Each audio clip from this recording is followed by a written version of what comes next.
चौड़ी सड़कें और आसमान को छूती इमारतें इस शहर की तरक्की की कहानी है। मैं हरियाणा के गुरुग्राम की बात कर रहा हूँ और हरियाणा के 10 लोकसभा क्षेत्रों में गुरुग्राम एक खुद लोकसभा क्षेत्र है। इस बार यहाँ पर कांग्रेस ने राज बब्बर को मैदान में उतारा है। बीजेपी ने राव इंद्रजीत सिंह को मैदान में उतारा जो पिछले 5 बार से सांसद है। जेजेपी ने राहुल यादव को मैदान में उतारा है और इस तरीके से यहाँ पर राजनीति में या ये कहते हैं कि राजनीति यहाँ पर घुमावदार हो रही है और समय के हिसाब से यहाँ पे काफी करोड़ भी ले रही है यहाँ की राजनीति। नमस्कार, मैं हूँ विक्रम दत्त और मेरे साथ में सीनियर जर्नलिस्ट करण देवड़ा और नवीन कुमार होंगे और आज हम गुरुग्राम लोकसभा क्षेत्र की बात करेंगे। करण, सबसे पहले आपके पास में आ रहा हूँ। गुरुग्राम में पंजाबी और मुसलमान दो तबके हैं जो यहाँ ज्यादा मायने रखते हैं। इस बार क्या माहौल है यहाँ पे? बीजेपी भारी पड़ रही है, बीजेपी को नुकसान हो रहा है या फिर समस्याएं आ रही है यहाँ पे? विक्रम देखिए, पंजाबी भी यहाँ पर है, मुस्लिम भी है, लेकिन एक जो बहुत बड़ी तादाद है वो यहाँ पर यादव वोटर्स की भी है। और जी, यादव वोटर की वजह से ये अहिरवाल का बेल्ट कहलाता है और यादव वोटर की वजह से ही राव इंद्रजीत सिंह का यहाँ एक छत्र राज है। राव इंद्रजीत सिंह 5 बार के सांसद है। 2 बार जब वो बने थे तो पहले जब महेंद्रगढ़ जो लोकसभा है वो गुड़गांव और महेंद्रगढ़ एक हुआ करता था। अब जो जी, पिछले 3 चुनाव है उसमें गुड़गांव के अंदर मेवात की जो 3 सीटें हैं वो इसमें जोड़ी गई है। तो अब जो है सिनेरियो चेंज हुआ है। पहले ये शुद्ध रूप से एक तरह से अहिरवाल की सीट हुआ करती थी। अब मुस्लिम, अहिरवाल और पंजाबी सीट कहलाती है। पंजाबी सिर्फ गुड़गांव में आपको मिलेंगे और कुछ परसेंट आपको रेवाड़ी में मिलेंगे। बादशाहपुर में है लेकिन बहुत कम है। तो जी, गुड़गांव की जो सीट है वहां पंजाबी बाहुल्य, लेकिन अगर इसको देखा जाए तो ये सीट एक आमतौर पर अगर कही जाएगी तो यादव बाहुल्य और मुस्लिम बाहुल्य कही जाएगी। इस सीट के इतिहास पर अगर नजर डाले तो 1977 तक, आजादी के बाद 1952 के पहले चुनाव से 1977 तक तो इस चुनाव पर ये गुड़गांव सीट हुआ करती थी। उसके बाद 77 से लेके 2008 तक डिलिमिटेशन हुआ था, उसमें इस सीट को खत्म कर दिया गया था। इसके बाद वापस परिसीमन जब हुआ तो 2009 में इसके यहाँ चुनाव हुआ। उसके बाद यहाँ पर ये गुड़गांव सीट वापस अस्तित्व में आई और उसके बाद से लगातार 3 बार राव इंद्रजीत सिंह यहाँ पर चुनाव जीत रहे। एक बार 2009 में वो पहले कांग्रेस से जीते और पिछले उसके बाद 2014 में 14 चुनाव से पहले उन्होंने कांग्रेस छोड़ के एक इंसाफ मंच करके अपना एक संगठन बनाया। इंसाफ मंच के बैनर तले वो उन्होंने एक सर्वे करवाया कि उन्हें इंसाफ मंच से चुनाव लड़ना चाहिए या फिर उन्हें बीजेपी ज्वाइन करनी चाहिए। तो सर्वे में जी, उनको लगा कि इंसाफ मंच के जरिए वो इस चुनावी नैया को पार नहीं कर पाएंगे, तो उन्होंने सही समय पर निर्णय लेते हुए बीजेपी ज्वाइन की और 2 बार से बीजेपी के सांसद भी है और केंद्र में मंत्री भी है। तो इस बार फिर से पिछली बार उनके सामने एक यादव कैंडिडेट थे और 2019 में वो थे कैप्टन अजय यादव, जो कि अहिरवाल में कांग्रेस के बड़े जी, नेता कहलाते हैं। उससे पहले चुनाव में भी एक कांग्रेस ने यादव को ही टिकट दिया था, वो थे राव धर्मपाल, उनका अब निधन हो चुका है। तो 2 चुनावों में यादव वर्सेस यादव थे, लेकिन इस बार कांग्रेस ने एक नया पैंतरा खेला है, एक नई कोशिश यहाँ पर की है। उन्होंने क्योंकि राज बब्बर को यहाँ टिकट दी है। कांग्रेस को ये लगता है कि यहाँ पे जो 9 सीटें इस लोकसभा हल्के में आती है, उसमें 3.5 सीटें हम कह सकते हैं मेवात की तीनों सीटें नूह, फिरोजपुर, झिरका और पुन्हाना वो मुस्लिम बाहुल्य है और सोहना तावड़ू, सोहना ब्लॉक जो है वो गुर्जर बाहुल्य कहलाता है और तावड़ू जो है वो मुस्लिम बाहुल्य। तो 3.5 सीटें यहाँ पर मुस्लिम है और क्योंकि गुड़गांव में बड़ी संख्या में पंजाबी है तो कांग्रेस ने ये देखा कि 3.5 सीटें मुस्लिमों की, वो वोटर उनको लगता है कि हमारा पक्का वोटर है वो, और प्लस पंजाबी वोट उसको मिलेगा, तो वो एक बड़ा चेंज यहाँ कर सकती है। इसके लिए बीजेपी कांग्रेस ने यहाँ पे राज बब्बर को मैदान में उतारा है। लेकिन राव इंद्रजीत की छवि जो है, क्योंकि 5 बार के सांसद, उनके पिताजी मुख्यमंत्री रहे हैं। इसके अलावा अगर आप देखेंगे स्टेट में भी वो मिनिस्टर रहे, लेकिन आज तक कोई आरोप उन पर नहीं लगा। इस वजह से जो उनकी छवि है वो एक बड़ा प्लस पॉइंट है और इसी वजह से वो मैदान में लगे। हालांकि एक जमाना था जब राव इंद्रजीत का एक छत्र राज यहाँ चलता था, अहिरवाल में सबसे बड़े नेता है, अभी भी है, लेकिन उनकी छवि में थोड़ा सा डेंट आया है क्योंकि बहुत लंबे समय से राज कर रहे हैं। लेकिन उनका जो जी, सबसे प्लस पॉइंट है वो ये है कि आज तक कोई आरोप उन पर नहीं लगा। एक पैसे का उन पर आरोप नहीं होने की वजह से और उनकी जो छवि है वो ईमानदार छवि की वजह से वो सबसे आगे हमेशा यहाँ नजर आते हैं। इस बार भी मुकाबला है, राज बब्बर है और जेजेपी ने यहाँ से राहुल फाजिलपुरिया जो कि एक बॉलीवुड सिंगर है, उनको मैदान में जी, उतारा है। लेकिन इंद्रजीत के पक्ष में ये बात जारी है कि राज बब्बर बाहरी है। ये एक बड़ा प्लस पॉइंट अभी भी इंद्रजीत के पक्ष में बना हुआ है। और हरियाणा में अगर बात की जाए जो 10 सीटें हैं, उसमें बीजेपी की जो सबसे कंफर्म सीट अगर आज की तारीख में मानी जाती है तो वो गुड़गांव है। हालांकि देखिए अब चुनाव में 3 दिन बचे हैं, बहुत कम समय बचा है। देखना होगा कि पंजाबी वोटर्स का रुख क्या रहता है, क्या वो राज बब्बर को अपनाते हैं? अगर राज बब्बर को अपनाते हैं तो यहाँ मुकाबला अच्छा हो सकता है, लेकिन अगर पंजाबी वोटर्स ने उनको दरकिनार कर दिया तो फिर राव इंद्रजीत बड़ी जीत की ओर बढ़ेंगे। करण, मैं फिर से वापस आपके पास आऊंगा। नवीन, सिर्फ 3 दिन बचा वोटिंग में। अब यहाँ पे राज बब्बर, क्या जैसे नया बात आ रही है कि राज बब्बर को यहाँ पे खड़ा करने से यादव नाराज हो सकता है, तो ऐसे में क्या कांग्रेस में अंदरूनी कोई गुटबाजी आप देख रहे हैं वहां पे लोकल स्तर पर, या फिर बीजेपी यहाँ पर बहुत ज्यादा मजबूत नजर आ रही है? आप क्या देख रहे हैं पूरे मामले में? देखिए विक्रम, कोई भी पार्टी अगर अपने कैंडिडेट का चुनाव करती है तो बहुत सारे समीकरणों को जोड़ तोड़ कर करती है। ये नहीं कि एक तरफा सिर्फ एक ही कैंडिडेट को देख के उसे उतार दिया जाए, क्योंकि कांग्रेस इससे पहले करती ही आई है ऐसा। लेकिन इस बार लेट तलीफी की और उसका कांग्रेस को कहीं ना कहीं फायदा दिख रहा है कि हाँ, उसका जो कैंडिडेट आया वो जुझारू आया एक तरह से। हाँ, कैप्टन अजय यादव की अनदेखी हम कह सकते हैं, जिससे यादव वोट बैंक जो था उनका थोड़ा उनसे छूटा होगा। लेकिन उनके साथ साथ उन्होंने अन्य जो जातीय समीकरण थे उनको जरूर साधा है, खासकर मुस्लिम जो वोट बैंक है उसको। जो मेवात का इलाका आता है, 3 विधानसभाएं पड़ती है उसमें, गुड़गांव का जो इलाका है जहाँ पर पंजाबी समुदाय रहता है, और राज बब्बर ने आते ही सबसे पहले शीतला माता मंदिर में मत्था टेका और वहां से आशीर्वाद लेने के बाद उन्होंने अपनी जो चुनावी यात्रा थी वो शुरू की। और उन्होंने साथ ही साथ ये कहा कि हम हर समाज का, हर तबके का सम्मान करेंगे, सबको जोड़कर साथ लाएंगे और कांग्रेस को मजबूती के साथ यहाँ पर रखेंगे। साथ ही अगर बात करें कि भी जातीय समीकरण और जो धार्मिक समीकरण है वो किस तरह से बैठ सकते हैं, देखिए ऐसा नहीं है कि सिर्फ जो मुस्लिम बहुल्य जो इलाका है वो सिर्फ कांग्रेस को समर्थित हो, वो बीजेपी की तरफ भी है। जैसे अभी कुछ टाइम पहले नू में जो असामाजिकता फैली थी, उस दौरान जी। बहुत सारे ऐसे नेता थे जिन्होंने वहां पर शांति बनाए रखने की अपील की थी, और उसमें कुछ बीजेपी के नेता भी थे। तो इसी बात को लेकर ये कह सकते हैं कि हाँ, हर समाज के तबके के लोग ये चाहते हैं कि हरियाणा में शांति बनी रहे, और ये जो मुस्लिमों वाला जो एक तरह से कॉन्सेप्ट खेला जाता है कि हाँ भाई कुछ हो पाए और ऊपर नीचे, तो वो कम संभावना इस बार लग रही है कि वोटर्स अपने मन से, इरादे से और मुद्दों को देखकर चुनाव लड़ने जा रहे हैं। नवीन, 2-3 मुद्दे यहाँ पे गुरुग्राम लोकसभा क्षेत्र में। नू में विकास नहीं हुआ, उसके बाद में मेट्रो के विस्तार की यहाँ पे बात सामने आ रही, लोगों में नाराजगी कि उसका विस्तार नहीं किया। गंदगी बहुत ज्यादा है यहाँ पे, सड़कें ठीक तरीके से दुरुस्त नहीं की गई, तो इसका खामियाजा भुगतना पड़ेगा। बिल्कुल विक्रम, इस बात को हम कह सकते हैं। जैसे राहुल यादव को, यानी कि फाजिलपुर जब कैंडिडेट बनाया गया, तो उन्हें सबसे पहला जी। स्टेटमेंट यही दिया गया था कि ये चुनाव किसी भी नेता या फिर उसके खिलाफ नहीं है, ये चुनाव है मतलब मुद्दों का, जो असली मुद्दे हैं वास्तव में। और उन्होंने कहा कि राव इंद्रजीत जी सड़क से निकलेंगे तो जितने गड्ढे होंगे वहां पर, उसमें जो पानी होगा उसका बिखराव होगा, क्योंकि वास्तव में गुड़गांव की ये हालत थी अभी कुछ दिन पहले तक कि वहां पर बेहतरीन से बेहतरीन रोड कभी हुआ करते, वहां पर गड्ढे थे। उससे कुछ टाइम पहले बारिश हुई थी, तो वहां पर जितने भी अंडरग्राउंड पासेस थे, वहां पर ड्रेनिंग सिस्टम इतना डैमेज था कि बिल्कुल लबालब भरा दिखाई दे रहा था। और कह सकते थे कि हाँ, चरम पर जो एक तरह से अराजकता होती है वहां पर वो फैली हुई थी कि पूरी तरह से पानी, लोग ऑफिस नहीं जा पा रहे, हाई अलर्ट पे पूरा गुड़गांव था।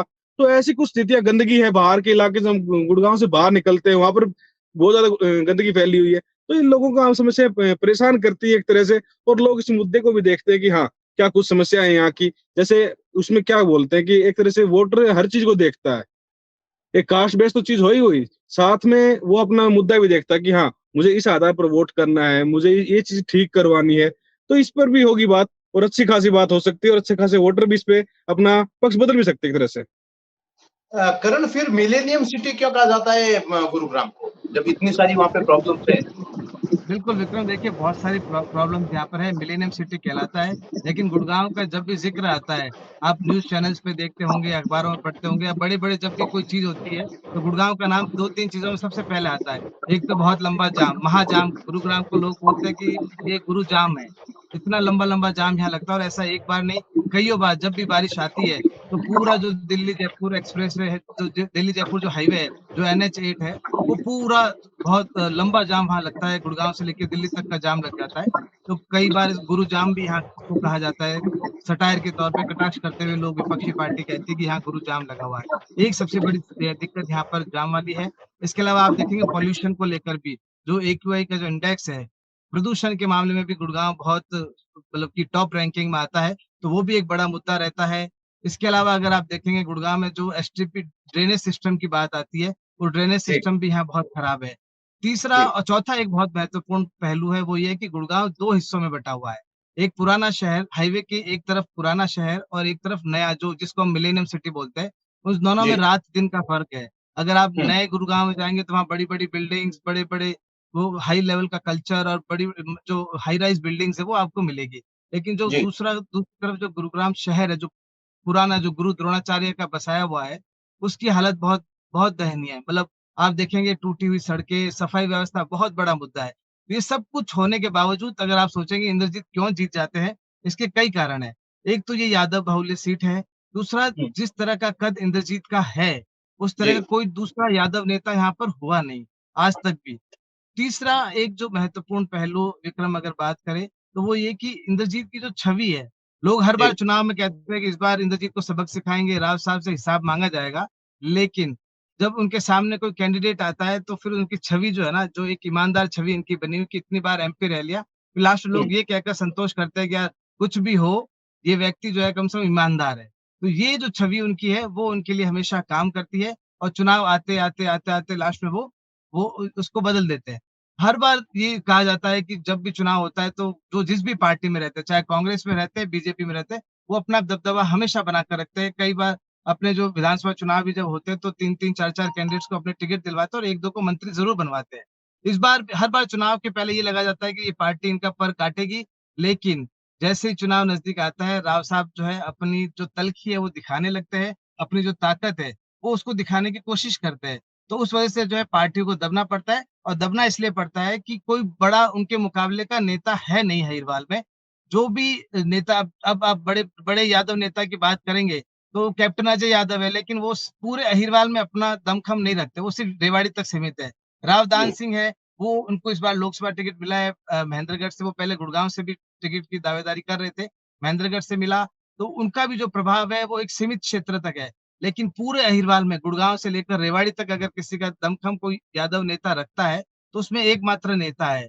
यही वजह है कि सभी पार्टियाँ जो है इनकी बात को मानती है और ऐसा कहा जाता है कि अहिरवाल की जितनी भी सीट है, एक वक़्त था जब इनका हर सीट पे 25-25, 30-30 हज़ार फिक्स वोटर था, जो पार्टी कोई भी हो राव इंद्रजीत के नाम पर पड़ता था। हालाँकि उसमें कमी आई है, अब उनका हर सीट पे 5,000 7,000 वोटर ही है, लेकिन ये है कि अभी भी वो दमखम रखते हैं और वो निर्णायक वोटर होता है। इसलिए सभी पार्टियाँ उनको रखती है, उनकी इज़्ज़त करती है और उनकी जो सबसे प्लस पॉइंट उनका है, वो जो उनकी छवि है, दागदार छवि, ये इतने सालों तक मंत्री रहने के बाद रामपुरा हाउस के राजा एक तरह से कहलाते हैं। उसके बावजूद जो है उनकी मतलब कोई कोई बड़ा दाग नहीं है, कोई बड़ा आरोप आज तक लगा नहीं। यही उनका सबसे प्लस पॉइंट है। चुनाव से पहले सब लोग नाराज़ रहते हैं उनसे, लेकिन चुनाव में जब वोट करने जाते हैं तो बोले यार राव साहब ठीक है और कोई दूसरा कैंडिडेट उनके सामने है नहीं। नाराजगियाँ दूर हो जाती है। करण फिर से आ रहा हूँ, नवीन कुछ कह रहे थे आप? मैं इसी बात पर कह रहा था विक्रम की जैसे इन्होंने कहा कि छवि की जो बात है, तो राव साहब की छवि के ऊपर कोई भी दाग नहीं है किसी तरह का, एक बिल्कुल साफ छवि है कि हाँ, उनसे बड़ा कोई नेता भी नहीं है उस इलाके में। जी। और शायद अगर चुनाव ये वाला जीत जाते हैं, तो शायद वो होगा भी नहीं, क्योंकि उनकी एक छवि का अलग पोर्टल पे जाकर लोग देखते हैं कि हाँ, इंद्रजीत जी हैं, तो इनसे अच्छा कौन ही होगा।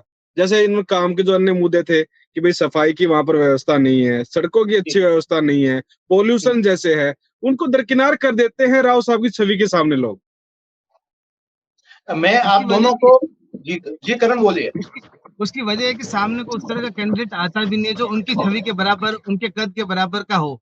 तो यही वजह है कि लास्ट में लोग सोचते हैं कोई बात नहीं, कम से कम ईमानदार आदमी तो है। ये सोचकर उनको वोट दे दिया जाता है। अब इस बार भी कांग्रेस ने एक नया समीकरण किया है। राज बब्बर को लेकर तो आए, पंजाबी पंजाबी चेहरे को लेकर आए, लेकिन राज बब्बर के साथ जो सबसे बड़ा ड्रॉबैक है, जो सबसे बड़ी कमी है, वो ये है कि वो बाहरी है। वो यूपी में भी जी। चुनाव लड़े हैं, तो वो बाहरी चेहरा होने की वजह से भी जो है इंद्रजीत को मुझे लगता है एक प्लस पॉइंट है।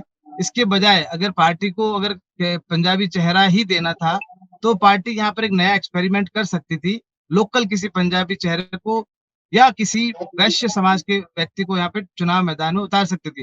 हालाँकि पार्टी का गठबंधन आम आदमी पार्टी से हो गया था, तो कुरुक्षेत्र में उन्होंने सुशील गुप्ता को टिकट दे दी। वो वैश्य समाज से आते हैं, अगर बनिया समाज से अगर उनको टिकट नहीं मिलती सुशील गुप्ता को, तो ये तय था कि इस बार गुरुग्राम से कोई न कोई वैश्य चेहरा आ सकता है, क्योंकि वैश्य समुदाय के भी रेवाड़ी और गुरुग्राम, बादशाहपुर में थोड़ा-थोड़ा वोटर है। तो वो मुस्लिम वोटर के साथ वैश्य समाज मिल जाता और दूसरा अगर वैश्य समाज का कोई कैंडिडेट आता और लोकल होता, तो अब पंजाबी भी अगर कोई लोकल होता तो एक समीकरण जो कांग्रेस के पक्ष में जा सकता था, वो ये कि कांग्रेस को मुस्लिम वोटर, जाट वोटर और एससी का कुछ परसेंट वोटर के साथ-साथ वो जो पंजाबी लोकल है, वो वोट लेने में कामयाब हो सकता था। ऐसा नहीं है कि राज बब्बर नहीं होंगे, हो सकता है वो जी। हो सकता है नहीं भी हो। लेकिन आज की जो सिचुएशन लग रही है उसमें लग नहीं रहा है कि राज बब्बर पे पंजाबी बहुत ज्यादा भरोसा करेंगे, क्योंकि वो बाहरी चेहरा है। लोकल चेहरा होता तो हो सकता है कि शायद कांग्रेस को यहाँ एक बढ़त मिल सकती थी, लेकिन आज की जो सूरत हाल है उसके मुताबिक राव इंद्रजीत बहुत भारी पड़। करण और नवीन, मैं एक बात बताना चाह रहा हूँ और एक सवाल भी है मेरा। अक्सर ये सुनते हैं कि गुरुग्राम में सार्वजनिक नमाज को लेकर विवाद पैदा होता है। पेरिस में इस तरीके से हुआ करता था, लेकिन 2011 में वहां की सरकार ने इस पर पाबंदी लगा दी। सार्वजनिक तौर पर आप नमाज अदा नहीं करेंगे, आपको मस्जिद में जाना पड़ेगा। क्या गुरुग्राम में जो ये बातें आती है सुनने के लिए, कैसा विवाद भी होता वहां पे, क्या चुनाव पे इनका असर पड़ेगा या कुछ, क्या कुछ देख रहे हैं आप? विक्रम, चुनाव पे तो यही हो सकता है कि जो लोग उनकी खुली नमाज का विरोध करते हैं शायद वही एक तरह से वोट फायदा पहुंचा पाए किसी पार्टी को, वरना परस्पर कुछ ऐसी ज्यादा बड़ी घटनाएं देखने को नहीं मिलती। हाँ, लोग विरोध करते हैं कि भाई आप लोग खुले में नमाज मत पढ़िए, क्योंकि धार्मिक अनुष्ठान जो होते हैं वो एक प्रॉपर जगह पे होने चाहिए, मेरा भी ये मानना है। और जो लोग उनका विरोध करते हैं उनको समाज द्वारा समझा भी दिया जाता है, जो हिंदुओं का एक समाज माना जाता है, कि हाँ भाई आप इस तरह की घटनाएं मत कीजिए, और उससे भी ख्याल ज्यादा कोई फर्क नहीं पड़ने वाला इस बार तो चुनाव पे। नवीन, नू में जो हुआ था उसका कोई असर देख रहे हैं आप? नू वाले पर ज्यादा विस्तृत चीजें हम बता नहीं सकते, क्योंकि उस टाइम पे क्या था कि जो लोगों ने आह्वान किया था कि हम जो शोभा यात्रा है उसको निकालेंगे, शोभा यात्रा संपन्न भी हुई और उससे पहले भी निकलती आई थी। और नू के टाइम पे जो समाजों ने कहा कि हम इकट्ठे होंगे और उसका विरोध करेंगे, पंचायतें भी हुई काफी बार, लेकिन उसका कोई निष्कर्ष नहीं निकल पाया। तो उससे एक असमंजस की स्थिति है कि लोग क्या चाहते थे और क्या वो फिलहाल उनका एक स्टैंड था। करण, विक्रम देखिए, नो ये जो गुड़गांव लोकसभा है, यहाँ पर धर्म के आधार पर चुनाव होने की संभावना होती है। वो तब होती जब कोई कांग्रेस से अगर कोई मुस्लिम कैंडिडेट यहाँ पर होता, तो ये जाहिर सी बात है यहाँ पर चुनाव धर्म के आधार पर होता। उसमें बीजेपी और कांग्रेस में सीधा मुकाबला ये होता कि जो मुस्लिम बाहुल्य क्षेत्र है वो कांग्रेस को वोट करेगा और बाकी का जो क्षेत्र है वो बीजेपी को करेगा। धर्म के आधार पर वोट होता, लेकिन दोनों पार्टियों के जो कैंडिडेट है, एक यादव समाज से आते हैं और दूसरे कांग्रेस के जो राज बब्बर है वो पंजाबी समुदाय से आते हैं। तो एक प्लस पॉइंट, एक जो महत्वपूर्ण बात वो है यहाँ पर, वो ये कि ये दोनों कैंडिडेट जब से आए हैं तो धर्म के आधार पर यहाँ वोटिंग होगी नहीं। और दूसरी बात ये कि राव इंद्रजीत एक ऐसे चेहरे हैं जिनका थोड़ा बहुत प्रभाव नू इलाके में भी है, क्योंकि इतने लंबे समय से वो सांसद बनते आ रहे हैं। उनके पिताजी भी मुख्यमंत्री रहे, हरियाणा की बागडोर संभाल चुके हैं। तो एक जुड़ाव है, बहुत ज्यादा मैं नहीं कहूंगा। जब कांग्रेस में थे इंद्रजीत सिंह, तो मुस्लिम जितने भी है वो एक बड़ा संपर्क उनका उनके साथ है, एक बड़ा कैडर उनके साथ जुड़ा हुआ था। अब वो बीजेपी में जुड़ गए, उसमें कुछ कम हुआ है, लेकिन अब भी कुछ लोग ऐसे हैं जो इंद्रजीत के साथ जुड़े हुए हैं। और इंद्रजीत जब भी वहां जाते हैं तो वो लोगों को ये समझाते भी है कि देखिए मेरी जीत तो पक्की है। इन्होंने एक बयान भी दिया, बोले जीत मेरी पक्की है और आप चाहते हैं कि नू का विकास हो तो आप मेरा साथ दें। तो इसलिए ये जो चुनाव है धर्म के आधार पर सिर्फ उसी सूरत में होता जब कांग्रेस से कोई कैंडिडेट मुस्लिम होता, तो ये चुनाव धर्म के आधार पर हो सकता था। लेकिन अभी धर्म के आधार पर ही ये चुनाव हो रहा है, ऐसी कोई बात नहीं कह सकते। नवीन, म्यूट कीजिएगा। बिल्कुल विक्रम, जैसे हमारे कर्ण जी कह रहे हैं, यहाँ पे समाज में जो प्रबुद्ध लोग हैं ना, वो किसी भी तरह की कोई भी धार्मिक मतलब कि अगर उस परसेप्ट में कोई बात होती है तो लोग समझा देते हैं एक दूसरे को बैठा के कि भाई ऐसा नहीं करते, इससे हमारा ही माहौल खराब होगा, यही की जो चीजें हैं वो कम होंगी या फिर यहाँ पे विकास को असर पड़ेगा। तो इसका भी ख्याल से अब की बार तो चुनाव पे कोई खास असर होने वाला नहीं है कि धर्म की कोई राजनीति है या फिर इस तरह की। जैसे कर्ण जी ने कहा कि हाँ, मुस्लिम अगर कोई कैंडिडेट होता तो जरूर एक चुनाव देखने को मिलता है कि धर्म के आधार पर कोई वोटिंग की जा रही है। और हरियाणा में मेरे ख्याल से होता भी नहीं है कभी धर्म के आधार पर। हाँ, जातीय कुछ चीजें होती है, समीकरण जो बैठते हैं कभी कभार, उन पर राजनीति जरूर होती है। चलिए नवीन और करण, आपने दोनों ने अच्छी बात बताई। ये अच्छी बात लगी कि वहां पे धर्म जैसा ऐसा कुछ भी नहीं है, एक शुद्ध रूप से राजनीति और वहां पे वोट पड़ेंगे। मैं आप दोनों के साथ में ये कहना चाह रहा हूँ कि आज 21 मई है और चाय दिवस भी है और एक चाय वाला प्रधानमंत्री भी है। तो उम्मीद कर रहे हैं कि आप लोग भी हरियाणा में चाय की चुस्कियां लीजिए और लोकसभा क्षेत्रों का दौरा कीजिए। वहां से जो भी अच्छी खबरें हैं वो पॉलिटिकल पंचायत पे हमारे दर्शकों को आगे बताते रहे ताकि लोगों तक अच्छी जानकारी पहुंचे। आज के लिए इतना ही।